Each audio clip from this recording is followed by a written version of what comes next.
This is Rodney Taylor, who grew up on Jamestown Island in the 1930s and 40s and knew Sam Robinson, who was referred to as the Sexton of the historic church at Jamestown.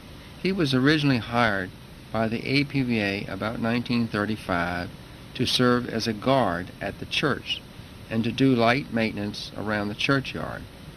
Miss Ellen Bagby, chairman of the Jamestown Committee of the APVA Board in Richmond, had hired Sam Robinson to help her at her Richmond home on Grace Street. Miss Bagby provided Sam historical information regarding the Jamestown church and including the graves of those buried in the churchyard. Sam was recorded as a follow-up to a request by the State Department in Washington, D.C. The State Department wanted to know what information Sam would be providing Queen Elizabeth and Prince Philip when they visited Jamestown in 1957. This recording was made by Jack L. Hiller, who worked for the Jamestown Foundation. During a printed version of Sam's speech about the mother-in-law tree was printed and sold for a brief period of time at Jamestown. Sam died in 1966, and he lived in Richmond. He was never married, and I knew him as a 12-year-old and have a lot of respect for what he did at that time. Much of his information is myth. Some of the information is correct, but again, we have to view that in the light of what we know about Jamestown and the church today. This is Jamestown, Virginia. This is where the first permanent English settlers landed here, the 13th of May, 1607. But they didn't build a standard church on this site until 1610. Now, it wasn't a regular log church, it wasn't a regular board church.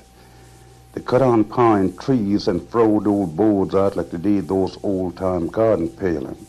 That was the one that Pocahontas joined the church and baptized on this site, 1613. That when she changed the name from Pocahontas to the of Rebecca. Her and John Rolfe were married in 1614. It was used from 1610 to 1617, was taken down, then the first frame church was built. Now, this first transom back wall back defense was the 1617 church that the first legislative assembly was convened and hit the 30th of July, 1619, presided by Governor Sir George Ambler.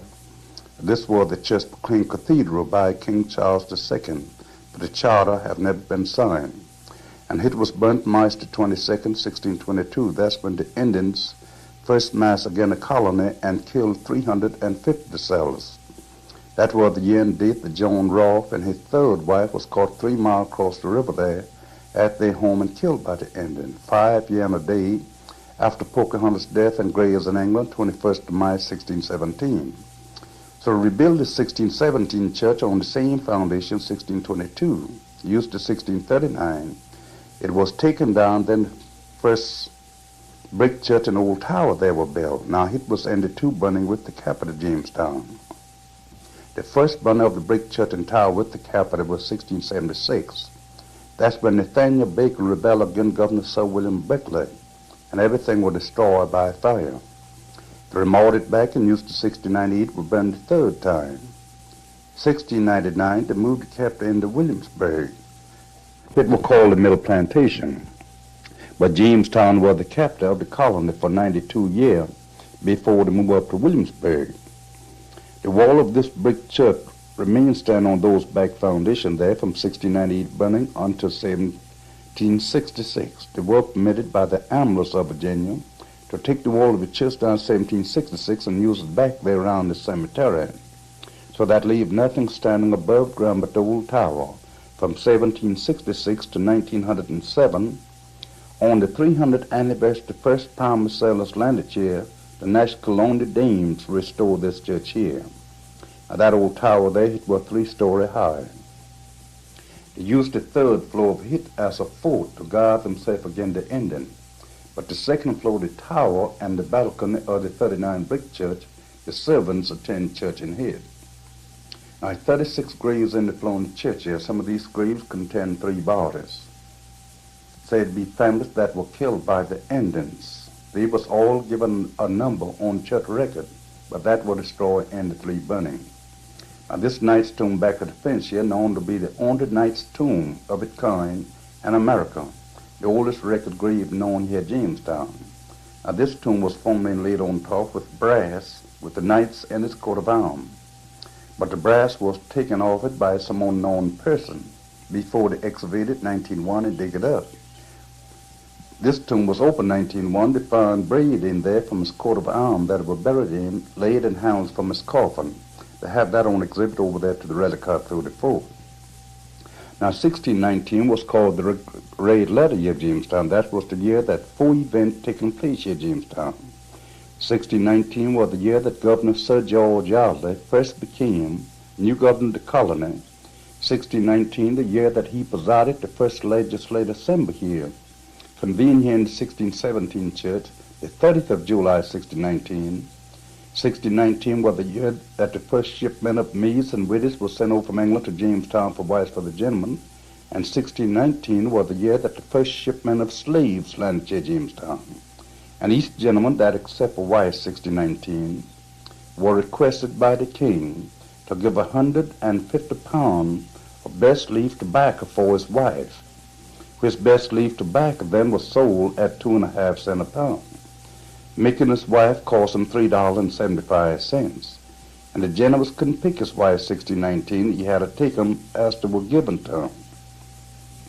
Now Captain John Smith, he was only over here a little over 2 years. Now he landed here from Blackwall, England, the 13th of May, 1607, with the first 105 that landed here. He was governor of the colony in 1608. In 1609, whilst doing some exploring, some gunpowder exploded with him, and he was badly wounded by gunpowders. So he was forced to return back to England for treatment. So he left Virginia colony last of 69 and went back to England to never return back to Virginia colony. So he never returned back here after 69. But after he recovered from his wound in England, he did came back up in New England state and was great admiral around New England. He went back to England the last of 1616 to pay Queen Anne, King James I's wife, home a visit. That when Joan Rolfe and Pocahontas meet him there at Queen Anne home, 1617, when Pocahontas went to pay Queen Anne her last visit, when she was intended to return back to her native land. But she taken sick there and died then graves in England 21st of March, 1617, and were buried then in St. George's Church. Captain John Smith, he died in London, England, June the 21st, 1631, and were buried there in St. Sepulchre Church. He died old bachelor, he never did marry.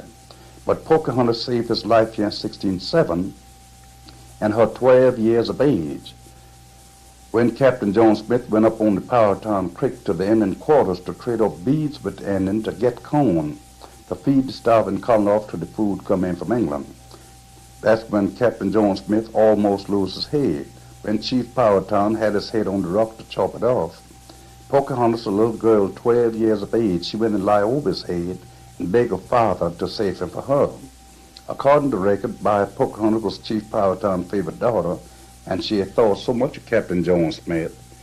He refused to kill him, but he continued to hold him around his home as a prisoner to make play toys for Pocahontas. So she saved one John's life and married the other John.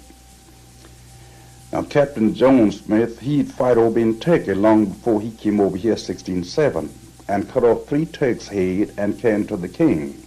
That's how he came by his coat of arms. On all his coat of arms, you see the 3 Turks' head on it. He said to conquer was to live, and his motto was, no wakey, no eating. Now Captain John Smith, he throwed him up a private fort across the river there on that hill over there, 1607. And when things went a little rough on the island, he retreated over there to his private fort. That's why they have his statue looking facing across the river there at his fort over there. Now 36 graves was dig up out the river out there in 1901 while he's digging the foundation out for that seawall and brought in the back there and reburied.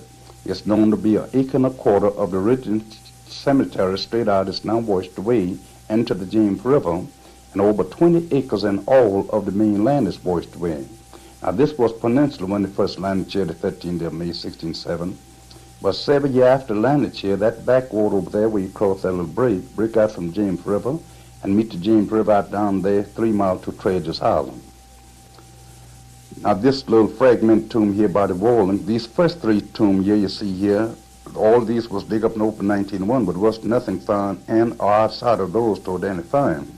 So they are not known. This little fragment tomb here by the wall is Miss Ursula Bird. She was the late wife of Mr. Robert Babbitt and daughter of William Bird II. William Bird II, he the one that built Westover and also the one that laid out Richmond, Virginia. The second tomb here is Mr. Philip Ludwell. He restored the second capitol of Jamestown back 1686 after it was burnt 1676 during back rebellion against Governor Sir William Beckley. And everything was called Ludwell and his honor. And after Governor William Beckler's death in England, Mr. Philip Ludwell married Governor Beckler's widow, Lady Frances Beckley. Lady Frances was his first wife. He was her third husband. But she refused to accept Mr. Philip Ludwell's name. She wore Governor Beckler's name till death because she wanted to keep the title of Lady Beckler. Mr. Philip Ludwell and Miss Philip Ludwell and Miss Hanley's second wife there, now they had 1 son and 2 daughters. Her oldest daughter was named Lucy. She married to John Paradise up there at Williamsburg. They're the one that built the Ludwell Paradise House up there at Williamsburg. Her youngest daughter was named Hannah after her. She married to the Honorable William Lee. This new stone here, this is the site of William Ludwell Lee grave, and the Honorable William Lee was buried next to him, but his tomb was all breaking into fragments. So 1936, 300 Lees reunited here and restored this stone, which was the grandson and the son-in-law of Mr. Philip and Mrs. Hannah Ludwell. And Mr. William Lee, he was the only American ever elected in Parliament of London. He also served as sheriff in England. William Lee was the son of Colonel Thomas Lee. Colonel Thomas Lee was the uncle to Light Horse Harry Lee. Light Horse Harry Lee was the father of General Robert E. Lee. This third tomb from the tree here, where you see grave contained 3 bodies, they found in 1901. This is Colonel Benjamin Harris I, the great-grandfather, President William Henry Harrison, Mrs. Hannah's wife, and his youngest daughter. All 3 of them was killed up at Beckley by lightning and buried in this one tomb together. They had 5 daughters. 2 his daughter to the right, 2 to the left, and his baby daughter were buried in the tomb with him and his wife. His tomb was the only one on the ground that a name was found inside at 1901 when all these tombs was dig up and open to identify it. The name was engraved in leather with brass head tacks on the remaining of the coffin. You could see the name from this tomb up the relic out through the foot there. This is Colonel Benjamin's daughter Sarah here in the tree, 1687, and her 17 years of age. She signed a contract to a young gentleman by the name of William Roscoe. He was 22, she was in her 17. That she will never marry to any man on earth as long as he was alive, so help her God, signed Sarah Harrison.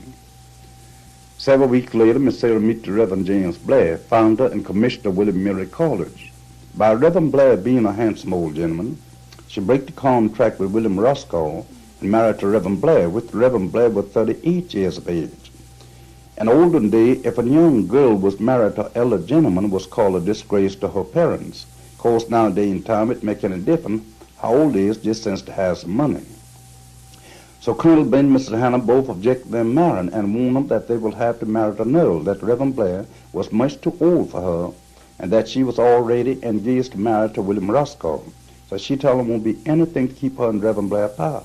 So they were married the 2nd of June, 1687. 1713, Miss Sarah, she died.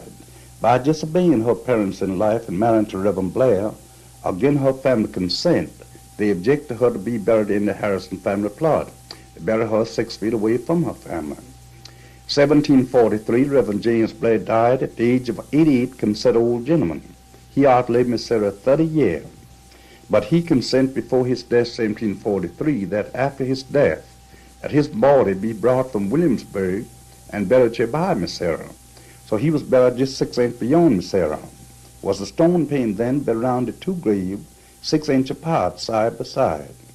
7 years after Reverend Blair's death, 1743, this old sycamore here, known as the mother-in-law tree, came up between them as a little wild sapling. Wasn't anything did to prevent the tree or protect the grave. So as it grew, it caught in Miss Sarah's tomb by Reverend Blair, break the stone pin in two both ends right by her tomb was John the Reverend Blair tomb. Push her tomb up out the ground above Reverend Blair and shoved her back 6 feet from her husband within 6 inches of her family, the Harrisons, and leave the Reverend James Blair on the left-hand side in the stone pin by himself. So Ripley rolled it up 3 times in his column before his death. John Hicks rolled it up twice in his strange as it seemed column. Say, believe it or not, that the mother-in-law didn't get a chance in life to separate her daughter, say, from Reverend Blair, but say she did came back and planted old sycamore and separate them. Miss Sarah, she had the honor of being the first lady in this country that refused to say obey in marriage ceremony. So she refused to say obey 4 times. Every time the minister say honor and obey, she said no obey. They couldn't get her to repeat the word obey. Said the minister, he finally get tired of repeat the word obey to himself. So he said husband, wife, and walked out. Now where you see this hollow over top of Miss Sarah tomb, it used to be another branch of this old sycamore. One part of the top of Miss Sarah tomb had caught into the other branch and pushed way up in the sky there. And several years ago, the storm blew the other branch down. That would leave that hollow there. The part originally top of Miss Sarah tomb is over inside the tree there now, breaking 2, standing on its end. And when it little sunlight could see the date on the stone that they were married. The dates are married June the 2nd, 1687. That marble slab on the side of Miss Sarah tomb there, it was patched up on the side of her tomb 1901 when she first started excavating the cemetery. Now this third tomb from the back of the church here, this is Mary Knight, the wife of John Knight, who departed this life the 11th of February, 1732. Said in the 59th year of her age, waiting for a joyful resurrection. Now she died the same year and the same date that General Washington was born, 11th of February, 1732. Said in the 59th year of her age, waiting for a joyful resurrection. Now this second tomb from the corner church is William Sherwood. Now from the middle 1600 to the early 1700, the Sherwood families, they owned 1/3 of Jamestown. William Sherwood, he was a young lawyer over in England. According to record, he was also a great horse thief over in England. The king had ordered him to be beheaded for taking horses. By he being a smart lawyer, he out-talked him, came over here. He died 1735. He wrote his will and leave money and consent that be put on his grave. So here lieth William Sherwood, that was born in the parish of Whitechapel near London, a great sinner waiting for a joyful resurrection. You'll see his will on postcard up there to the relic house and also there to the entrance where you came in. Now this big tulip poplar here, known to be a little over 200 years old. This big tomb here by the brick walling, this is John Ambler, Esquire tomb. Now from 1720 to the early 1800, the Ambler families of Virginia, they bought out the most of Jamestown Island. The Ambler families, they the one permit them to take the 1639 church down 1766 and use it here around the cemetery. John Ambler, Esquire, he was a young gentleman. He was born here in Jamestown 1735. He left here, went to England, studied law, became a great lawyer and a great writer here in Jamestown. After he came back from England, he went into bad health. He left Jamestown, went out into Barbados and the West Indies Island for his health, and he died at there 1766 in his 31st year of age. So he consented before his death that after his death, that his families take his body and put him in a barrel of rum and ship him back to Jamestown for burial. That was the only modern way they had to embalm him in olden days. If one went away from home and died, they just put him in a barrel of rum or alcohol, ship him back where he wanted to be buried, take him out and put him in the coffin. You know, when John Paul Jones died out in Bermuda, they put him in a barrel of rum and ship him back to France for burial. When they get back to France, they take him out the barrel of rum and put him in a lead casket and pour the alcohol over top and reburied him. They later dig up his remains and brought him back to Naples, Maryland, and reburied him. Now, this is the Confederate fort thrown up 1861 by the order of General Robert E. Lee. Now, it was thrown up around the original fort of 1607. That's where Jamestown settlers were saved from the Indian March the 22nd, 1622, when the Indians first massacred them and killed 350 settlers. That was the year and date that John Rolfe and his third wife was caught across the river at their home without warning and killed by the Indian. And this is the Reverend Robert Hunt Shrine right here. This is where the Reverend Robert Hunt held the first communion service here, the third Sunday after Trinity, 1607, which was the 22nd day of June. Now, they didn't have any church here when they landed, 13th of May, 1607. So the third Sunday after Trinity, which was the 22nd of June, the Reverend Robert Hunt, chaplain of the colony, take a sail from one of the ships that they sailed in from Blackwall, England. He tied to two trees on the riverbank opposite the side from where it landed, and he gave communion to the colonists under their sail top. So every year for the last 48 years, the third Sunday after Trinity, 3 o'clock in the afternoon, they puts up a big tent on this side and hold communion service here. And the first Sunday after Trinity for the last 34 years, the Brotherhood of St. Andrews, they come down from Washington and Richmond, Virginia, and hold their daylight communion service here. Those days, the gate is open to the public for those services. Also, the 13th of May, 1607, was the day that the settlers landed here, so they celebrate the 13th of May as Jamestown Memorial Service in the church every year for the last 45 years. And this one old well used by the early settlers. This big brick building here, this is the Relic House. It was built in 1907 by the PVA Association. Now they have different relics in here. Was found around here in 1901 while it's excavating, and also 1938 while it's excavating over there on National Park side. Over here in this case here by the side door, this is Pocahontas, earrings, sewing basket, Neil keys on exhibit here. This is the third time that they was brought back from England to Jamestown since her death and graves in England, 21st of March, 1617. That old cypress you see out there in the river, that's where the old Powder magazine one was built out there in the early days by the settlers. That old cypress in the early 1800s, two photographers came down from Richmond and made pictures of the old Powder magazine wall out there. And they have some of the pictures there in the showcase there. That old cypress is right by the old Powder magazine wall there. In the early 1800s, that was out on the river bank. Now it's washed away 150 feet from the seawall within the James River. Now these old foundations here, it's 7 of them in all, and 3 of them is washed away in the river. This was the second capital of Jamestown here. This was the second capital from 1666 to 1698. It was built over here 1666. It was burned 1676. Was restored back then to 1686 by Mr. Philip Ludwell, and everything then was called Ludwell in his honor.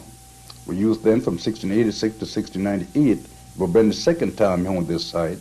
So 1699, they moved the capital up to Williamsburg. It was called the Middle Plantation. But Jamestown was the capital of the colony for 92 years before they moved up to Williamsburg. The walls remain standing on these old foundations from 1698 burning until 1706. They were permitted by the General Assemblies and the people of James City County to take the walls of the capital down from Jamestown here, 1706, and haul to Williamsburg to build a county courthouse up there, 1706. Now that big building there to the right, that is what they call the George Yard House. That was built 1893 by the DER when they first came in on this property. The news exhibit, the Washington and Jefferson furnishing there from 1893 until 1907. And this little frame cottage here to the right, this is what they call Goldsby. This was built in 1928. We have 3 black snakes living in this old sycamore here. The 2 biggest ones have their name Bozo and Zacharias. They generally, when the year 2 is talking around here, the journalist comes out on the limb and stretch out come out the tree and stretch out on the limbs and listen at you what they're talking about. They goes in the church and crawl around and two's not scared of them, takes them and put them around the neck and make pictures with them.